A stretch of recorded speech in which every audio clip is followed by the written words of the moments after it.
The term grindhouse is often associated with the 70s, and rightfully so. But I think that grindhouse theater is, or grindhouse film, anyways, grindhouse as a culture is alive and well. I think it's brought to us today in the form of VOD and like on demand, straight to DVD video.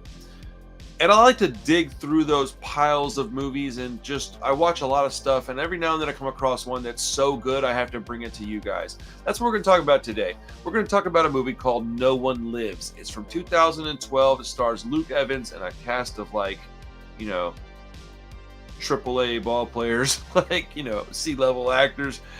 It's produced by the WWE, which I think is pretty interesting. They usually bring us pretty garbagey movies, but this one's awesome, man. It's only 84 minutes. The movie's about a gang of robbers who come across a couple who are out on a vacation or a trip, and they try to take advantage of them and steal from them, and they don't realize who they're getting involved with.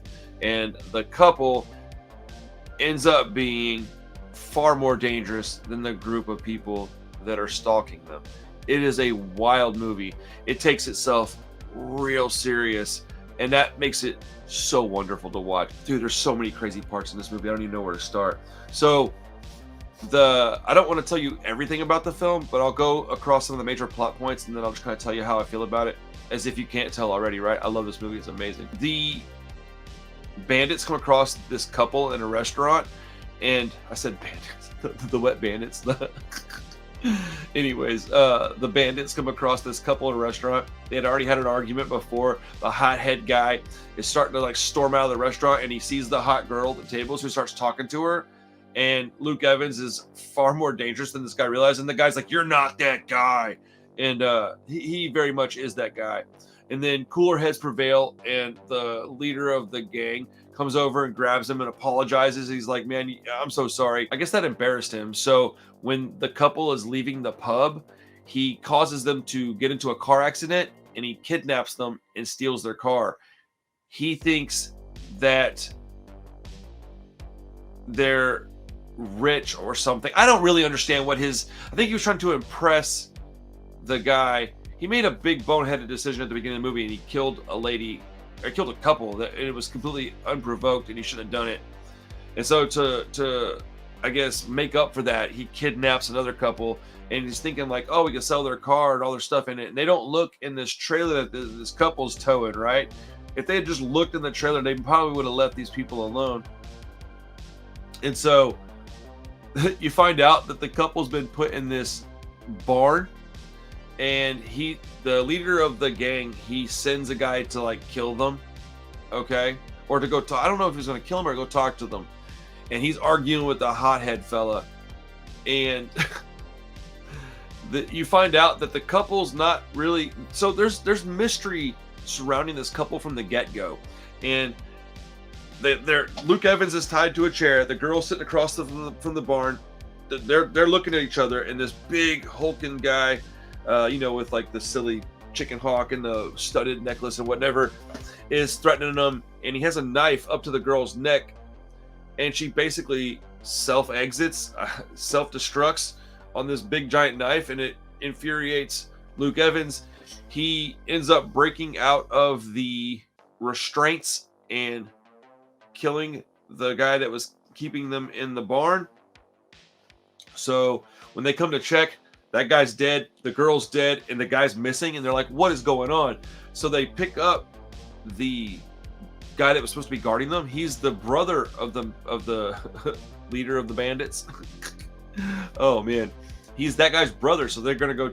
They don't want to leave him in the barn, so they take his body, and they have it in their place where they're staying.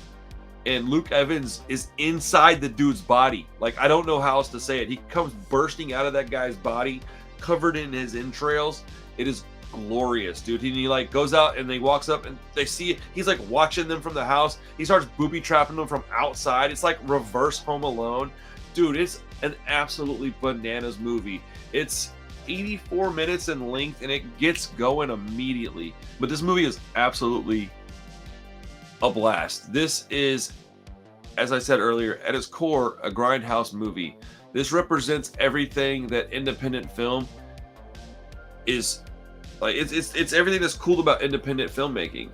They took themselves real seriously. Everything's hyper. I don't know, man. The dialogue is terrible. There's one-liners at galore. The acting is not the worst, but it's far from the best. So it's kind of cheesy. The action's really great. There's lots of gore in it.